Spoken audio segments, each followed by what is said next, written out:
All right. Hello, everyone. Thanks for joining us today. We're going to talk about cyber security. So I'm going to start and things to do to protect yourself too. And if you watched some of this Tuesday, Mike Ferrante and I did kind of this topic too, but they were going to go over some more things. And again, always reach out to Debbie and I because we see some of the scams and the things that we see that are out there. We want to make sure everybody knows what's happening out there, and if your spidey senses kick up, it probably is a scam of some sort. So, all right, we'll start. We won't keep you long today. So, Deb, I'll let you go through this. Go ahead, you start. So today we're going to talk about email and passwords for yourself and for your clients. So when you're talking to your buyers and your sellers, you know, creating a relationship with them is very important. And when you're talking to them, just throw in little tidbits of things that maybe you think are common sense, but they might not think about, especially when they start working with you as a real estate agent and they start sending things to you in your email. They start getting things in their email. And I have a lot of agents that start fresh out of school and they're like, I'm getting so many emails. Should I be opening them all? Well, no, you got to read them because the hackers will target real estate agents because we're talking to everybody and they know that we're getting sensitive information from everybody. So it's up to us to make sure that we are keeping our systems as secure as possible. So that's why we're talking about this today. Exactly. And always when you get an email from anybody, title company, mortgage company, us, anybody, always follow it up with a text just to make sure you're not sending any information, because I haven't seen it too much recently, but there are people that were mimicking title companies and mortgage companies and asking for client information. And then I think, and Deb, if you agree with me, is that it's not just, they're not just going after, like, so, in the past agents say, well, I don't have their social security numbers or bank information. Well, you might have their birthday, you might have where they live, their address, you might have an email, and they hack you to find, and watch your communication. Yeah. You never underestimate how much time and how much digging they're going into people to take people's identities or find out something. Yep. So that's goes along with the unknown attachments and links. Don't open them unless you know who the sender is. And if it looks like it's coming from someone and you don't think that you should be getting anything from that person, like Tony said, send them a text and say, hey, did you send me something? Am I supposed to open this? Because people do that. And Yeah, that's how they get you. They that's get how into they, your system right. because you just click on, and then you're like, oh no, I didn't mean to do that. And you close it, but it's too late. They're already in. So Well, good. protecting yourself that way. And then this is just some good information of keeping, better passwords. There's passwords managers. I know Apple and Google do a lot to try to keep people's passwords safe. And I get the reminders, time to change your passwords all the time. And public Wi-Fi, I try to avoid that at all costs if you can, because you never know who's trying to hack you through a public Wi-Fi. Yeah, and public Wi-Fi is sitting at Panera or sitting at McDonald's and tapping into their Wi-Fi. That's Right. public Wi-Fi. That's where they're coming from. Anybody can tap into there. And I try not to do it. I mean, just on the personal note, I try not to do it because it's usually a speed thing. I said, I find, years ago, I tried to get to public Wi-Fi because it was faster than my cellular, but now my cellular is faster than the Wi-Fi when I'm doing things. So why do it? Some agents out there just like try to save a nickel. They're like, okay, well, I don't want to use my minutes and I'll just get into Wi-Fi, which is free. Try not to do that. I mean, hopefully you have a plan on your phone where you don't have to worry about those minutes as much on there. So Yeah, Um, I just want to bring up about the emails. mhm. So secured uh, platforms are Outlook, Proton Mail, and Gmail. So if you're using your AT&T or if you're using some other kind of platform for your email, I know that we kind of push Gmail a little bit in the office because it is so secure and they have a lot of storage and it connects to our systems in Century 21. So even if you're not using it all the time, if you make your Gmail account and you have people sending things to that Gmail account, that connects to the Moxie Works and all the systems in Century 21 as well, very easily, so that you're only putting things into one place and not going into multiple places and putting your information in. And also, I mean, Because it's a personal, just like you said, a personal thought is Gmail. It's just so commonly used, so it's easy. I have agents, and I've have even people, personal people in my life. I'm like, did you get my email?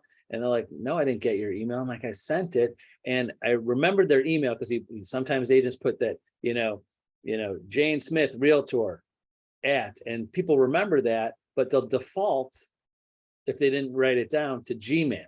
So if you have iCloud or Hotmail or AOL still, so yeah, they might not get it to you because they're sending it. They think Gmail. They're kind of defaulting to that if they can't remember where you are. So I just, from a sales perspective, a reminder perspective, I tell agents to suggest use Gmail because most people or a lot of people are doing it, and that's kind of a default to that.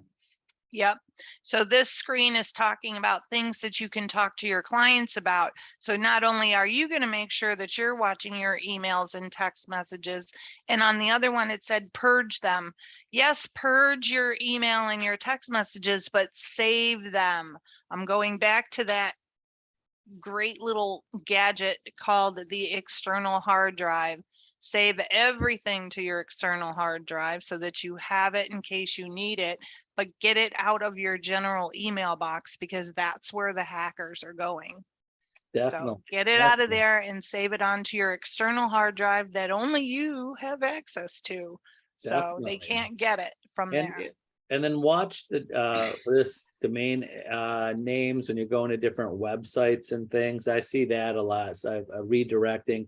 I see that, like, like you're booking things, or like if Hmm. you're ever traveling, I always get those advertisements. I'm going to the airline or the hotel's website. I'm going to somewhere else. That could happen in other things too. I haven't really seen much of it, but you got to watch when you're putting in your own personal data too. Yeah, that's kind of Um, annoying, isn't it? When you think you're typing into something and all of a sudden a different thing pops up and it's like, that's not where I was going with that. Right. And just to give you some ideas and some scams that are out there. And I haven't seen as many recently because I think finally some agents have gotten smart to, and people have gotten smart to this, is fake rentals. We had a few of those a couple of years Yeah. ago before COVID, where people would take our listings, make them pretend like they're a rental, and ask people and put it on a website, and they were taking deposits before a sight unseen. We actually had that happen. We had a buyer or someone come to our agent, happened to be at the house and going, these people happened to go. Oh, actually, I'm sorry. The exact story, not to keep it too long, was one of our agents got a call from a neighbor. The house was vacant, saying, hey, I know you're the agent on this. There's people moving in. Who bought it? Like, no one bought it. There's people moving in. And when they got there, people were moving in, and they it just happened when they got there. There was the sellers allowed some people access to the lockbox to fix some things. They said, hey, we're moving in. We rented this place. They go, okay, come on in. They happened to catch them at the right time and found out it was a rental scam. Oh, And wow. people were already moving in, and our agent, and we had to kind of get involved in with the police and the seller and get into that. So always watch for that too. And make sure, if you ever hear of any of that, reach out to me, especially our Century 21 Homes or agents, right away, so we could get involved and let the sellers know and do what we can to help out with that. Also, The text messages, yeah. oh yeah, just not to go into, too much detail on all the different scams, but if you're an agent, text message scams we're getting about or someone from the office, knock on wood, we haven't gotten one in a couple months, but we do about gift cards and needing help from the office. Always check with me. So when those go out, I get probably like 100 text messages. Hey, Tony, I got a text message from some agent in the office that needs my help. Is this person? I'm like, no, it's not. It's a scam. Also, right now is big. Every day I'm getting them too. The health coverage. I don't know if anybody's getting those texts. It's like, hey, I'm here. I work with the National Association of Realtors. I'm here to help you get better healthcare coverage. That's a scam. And I get text messages every day for those and lead sources and things like that. So, Yeah. Yeah, um, those ones that you're getting that say, hey, I can give you 20% referrals for 20% referral fee, ignore them. They're just trying, it's not real. They're not right. doing it. And then, yeah, and then I said this during our Zoom on Tuesday, is that if you get a call or a text or an email from anybody that you can't meet in person here in your area and say, hey, I found you on the internet. My personal opinion, again, some of you will say, hang up right there. You didn't win the lottery. Some big Right. investor from out of the area is not going to pick you, no matter how many houses you sell out of the blue, to help them look for houses. It doesn't happen. They're scams. 99% of them are scams. So if you ever get one of those calls, let me know. I will help you make sure they're not a scam right away. And most of the time, we're like, when can we meet and discuss this? And they go, oh, no, I'm going to buy the house from wherever. These people I've seen will run you around. I've seen this happen to agents, and they try to get our account information. I think they're trying to get our account information to wire earnest money. I've seen deals all of a sudden right before closing. They're trying to get all the way to the end. They're signing papers, sight unseen. They're doing everything. I mean, probably fake, but to get to the end, to try to get wiring instructions for the title company and try to get into the title company's accounts. And title companies will tell you, yeah, we have it happens a lot every year that all of a sudden these deals just don't go through because these people are fake, but they'll talk to you all day long, pretend like they're buying and being an investor. So my opinion is, unless they're a direct referral from someone you know, or you could see them in person, don't even risk helping them. You didn't win the lottery, like I said. We as an office have antivirus software and definitely suggest using some of that, backing up your data, because if you do get hacked and they give you or get a virus, back up your data as much as possible. That's why I always suggest to agents to have, I mean, we as the office save all of anything that you send us, we save. But I know there might be times that you might forget something. We try to, do everything can paperwork wise to make sure you send us everything that we need to know.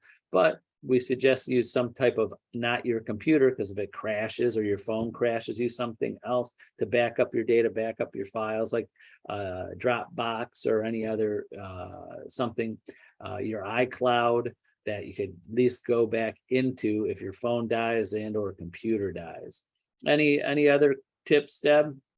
Yeah, if you're using DocuSign or Dotloop, which is a broker portal, just remember that if you leave that brokerage, you won't have access to that stuff anymore because they're going to turn you off. So to make sure you get your stuff out of there, all of your paperwork, all of your clients, because that's for you to be holding. Having it stored in a Dotloop or a DocuSign that the broker actually owns is not helping you, because you need to save your own stuff in your own places. So just remember to do that as well. We do have a couple things going on with education. Mike bucked up his classes for the next little while. There's going to be 2 in September and 1 in August. And Hesh actually has do I have Hash on here? Oh, he's doing law, October 5th. He's doing law. And then Mike is doing tomorrow. No, not tomorrow. That's a Saturday class, the August 6th one. He will talk about DocuSign because he uses DocuSign and his team uses it. So if you wanted to learn about DocuSign, you could go to his class. You'll get a little 1 hour CEU for that. And then the next couple ones in September, those are not Saturday classes. They're during the week at different times. So lots I've of been to good, both of those classes for him in the past, and they're very, very informative.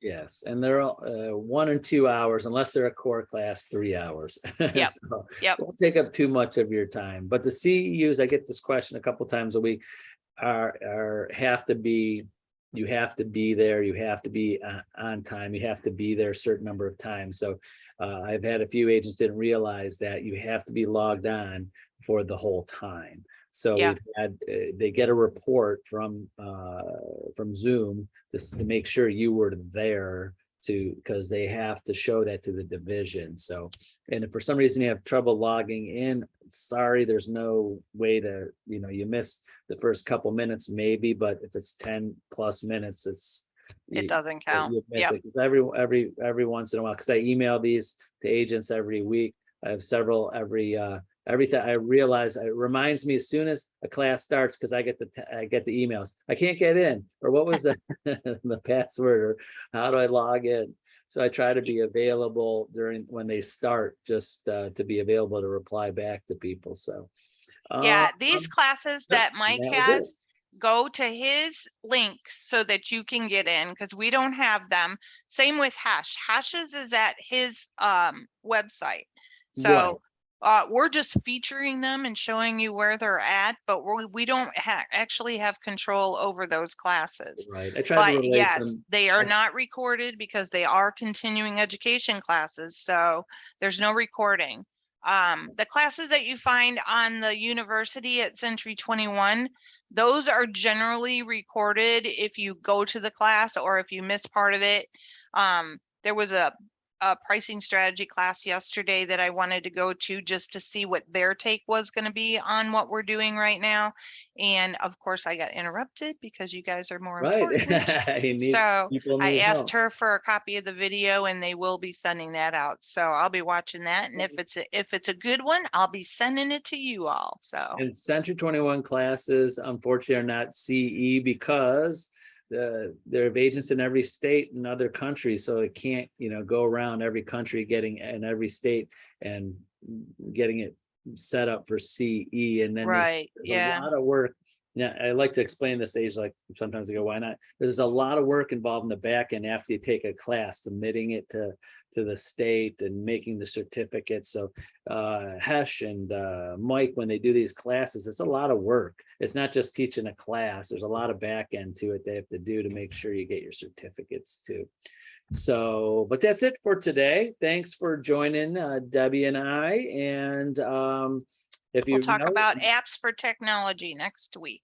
Oh, nice. Good topic. And hey, if you need any help on any of these topics, this topic or anything else, you want to run any ideas by us, reach out to Debbie or I, and we're happy to help you with anything you need. So thanks for joining us. Thanks for watching, and we'll see you next week. Bye-bye now. Bye-bye.